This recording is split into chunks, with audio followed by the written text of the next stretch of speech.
好多家長見到自己嘅小朋友遇到挫折時，就會抱怨話佢哋經常喊、發脾氣，喐啲就話唔再做。家長心裏邊可能都會諗，係咪佢哋抗壓力太低呢？但係其實令孩子情緒崩潰嘅，往往唔係件事有幾難，而係佢覺得有冇人喺佢身邊支持佢。大家可以諗下，挫折本來就係一件唔舒服嘅經驗，連大人都未必能夠識得好好處理，何況係小朋友呢？但係如果呢啲嘅唔舒服、唔開心嘅感覺，冇人去教佢哋點樣處理、點樣面對，慢慢小朋友就會變得認為自己係一個冇能力嘅人，又或者唔想再嘗試嘅心態，抗壓力就會變得越嚟越差。根據一項研究發現，如果3歲嘅時候因為挫敗而出現嘅行為問題，家長冇好好去引導，去到小朋友8至9歲，有成接近48% 嘅小朋友會變得行為上更加衝動，容易發嬲，甚至乎會出現一啲攻擊性行為。再大個啲，去到青春期嘅時候，佢哋同人嘅相處、人際關係方面都會出現明顯嘅困難。一般嚟講，挫折容忍力低嘅小朋友會有幾個共通嘅特徵，包括咗遇事就會怯場、容易喊、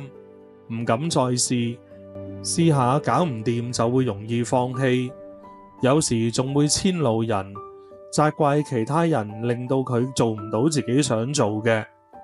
長遠落去，呢一種心態唔單止會影響咗佢日常生活上處理自理嘅能力，仲會打擊咗佢哋建立我係得嘅呢一份自信。而且喺社交方面，因為太容易情緒化，又唔識處理失敗或者衝突，好容易就會同人喺磨合上面冇辦法做得到。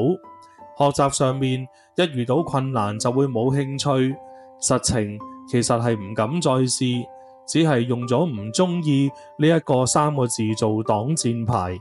咁樣只會阻住佢哋自己去學新知識、新技能，甚至連轉換環境呢啲事，佢哋都會比其他小朋友更加難適應，成日都需要額外嘅時間同大人嘅陪伴。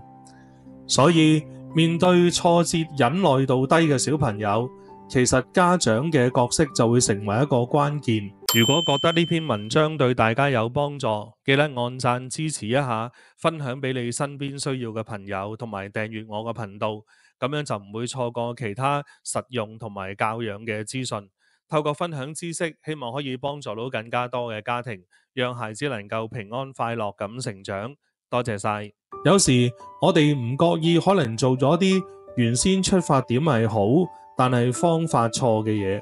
反而慢慢削弱咗小朋友面對困難嘅能力。例如過度保護，有啲家長可能心裏邊諗小朋友仲係咁細個，唔想佢受傷害，所以一見到佢話唔識、唔中意，就會安排其他嘢俾佢學，仲會一有情緒就即刻安撫滿足佢，結果細路仔就錯過咗好多建立基本能力嘅機會。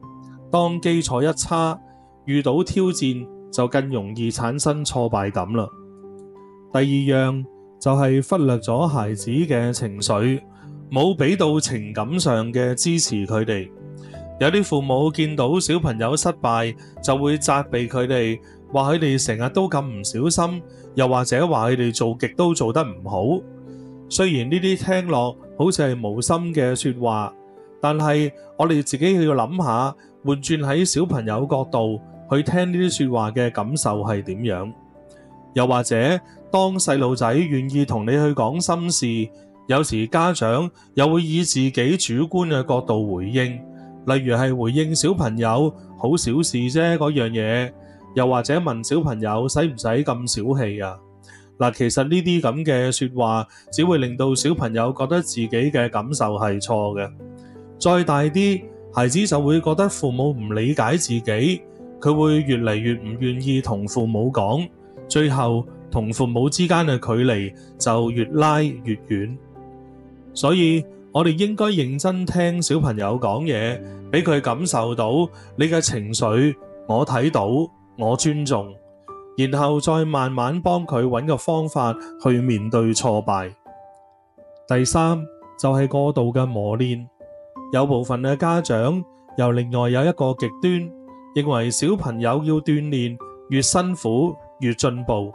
所以不斷咁安排啲難啲、複雜啲嘅嘢俾佢挑戰。但如果冇照顧到佢當刻嘅情緒同埋能力，只係不斷咁施加困難俾佢，就會令到小朋友有機會壓力大到唞唔到氣，甚至乎會覺得爹哋媽咪淨係想佢叻，唔係真心想關心佢。以上我講嘅3點，其實都值得家長自己去反思，睇下有冇進步嘅空間。培養孩子嘅挫折容忍力應該係漸進式，你可以大概預估佢而家嘅能力底線喺邊，然後俾一啲比佢能力高少少嘅挑戰佢，透過好嘅訓練，再喺適當嘅時候家長出手幫佢哋一把，咁樣就能夠俾到機會佢嘗試，又唔會令到佢哋崩潰。